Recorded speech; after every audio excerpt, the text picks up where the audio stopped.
ตอนเช้ามื้อนี้ผู้ค้าปานคำผสมพามาเบิ่งพามาชมหัวสวยงามพี่น้องหัวสวยงามราคาถูกได้นี่ทั้งค่าของค่าแรงได้เบ็ดเสร็จพี่น้องอยู่ในราคา 1,800 ได้หัวนี่ของทั้งแรงได้ของผู้รับเหมาผู้ใดมาเฮ็ดหัวให้ลุงโซดาบ้านโคกศาสตร์ตำบลนาตาลอำเภอตะโงตอนเช้ามื้อนี้ผู้ค้าปานคำผสมภาพบรรยากาศในบ้านลุงโซดามาให้เบิ่งมาให้ชมได้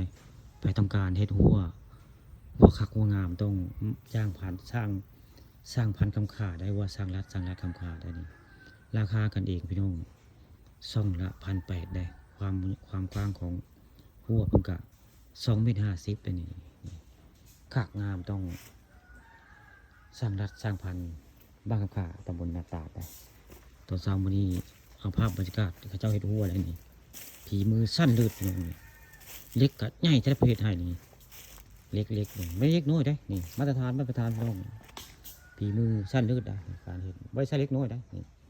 คนงานผู้เห็นงานกับบริษัทหลายคน2 คนได้ผู้เห็นงานเห็นหัวนี่คือตัวนี้คือเลี้ยวได้พี่น้องนี่งามเขาจะผีมือเขาเจ้างามละเอียดพร้อมได้นี่ไปต้องการอยากได้หัวงามแล้วเห็นหัวกับที่โตได้เด้อสร้างพันธุ์บ้านคำขาสร้างรัดคำขาเนาะใครสนใจได้กะอีเมลมาหาปานคำผสมกะเสียหายเบอร์เพิ่นก็ได้ใครอยู่วันใดก็ติดต่อมันเด้อปานคำผสมชี้แนะนำเอาเบอร์ให้เนาะอยากได้หัวคักหัวงามต้องติดต่อมาหาสร้างพันธุ์สร้างรัดบ้านคำขาตำบลนาตาลอำเภอตะโงยเพิ่นเฮ็ดรับเหมาได้บริเวณเขตในอำเภอตะโงยเพิ่นไปหมดได้ของเรานี่คือภาพตัวจริงนี่ภาพตัวจริงที่เพิ่นนั่งเฮ็ดนี่สร้างเพิ่นเฮ็ดเดี๋ยวเฮ็ด2 คนละเฮ็ดกับบ่หลายคนพี่น้องนี่2 คนได้เฮ็ดนี่คือภาพบรรยากาศกับเจ้าเฮ็ดจริงทำจริงได้สร้างพันธุ์คำขาแล้วนี่แล้วก็สร้างรัดผีมือสั้นเลิศพี่น้อง